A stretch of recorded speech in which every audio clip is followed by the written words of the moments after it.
Uncle Peckerhead is about a struggling punk band called Duh, willing to do anything to make their dreams come true. The three-person band are about to embark on their first tour, but they are stuck with no car and no way to get to the venues where they will be performing. They end up meeting an old homeless guy living in his van who calls himself Peckerhead. He offers to drive the band around for their tour as long as they throw some money his way and pay for gas. Out of desperation for transportation, they reluctantly agree and off they go to the first venue. What the band soon realizes is that their new chauffeur turns into a man-eating demon when the clock strikes midnight. As you can imagine, this makes an already stressful tour even more hectic. Uncle Peckerhead is a fun little road trip comedy with some splatter for good measure. For the most part, the characters are really likable and have a lot of chemistry with one another. They are kind of naive but in a funny and charming way. My only complaint would be that sometimes when the characters talk with one another or react to things, I got this kind of middle schooler vibe. Like, at one point, two of the band members witness Peckerhead absolutely devouring someone, and they both simultaneously go, ew. It just felt like little kids who just saw people kissing in a movie and not two adults who just witnessed a massacre. Regardless of that, every character has their own likable qualities, including Peckerhead, who is like your goofy uncle at the family gatherings trying to be cool with the kids. Hence the title, Uncle Peckerhead. One thing that bothered me in this film is the band's initial reaction to Peckerhead being a man-eating demon.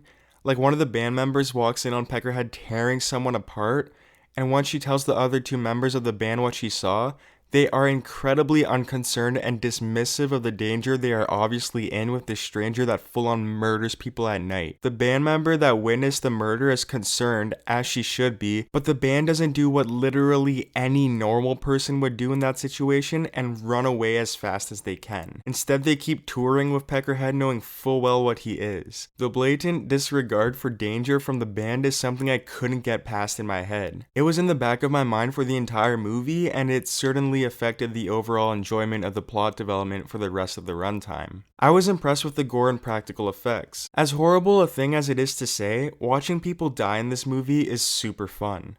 Like, we're ripping off body parts and spraying blood everywhere here, so if you enjoy your gore and you're looking to get your fix while in quarantine, this would be a fun little movie to throw on. Unfortunately, the film does this thing where it frequently cuts back and forth between a fun, gory sequence and the characters talking about the sequence the next day. Like, for example, it'll start out with the band driving away from a certain location in the morning and talking about the night before when Peckerhead did some murdering. Then it will cut to Peckerhead, doing the murdering and people screaming, but then it would cut back to them talking about it again, and then back to Peckerhead murdering and people screaming. In my opinion, those gory scenes would have been a lot more effective if they were allowed to play out completely without interruption. All in all, the movie keeps a solid pace and fills its runtime pretty good.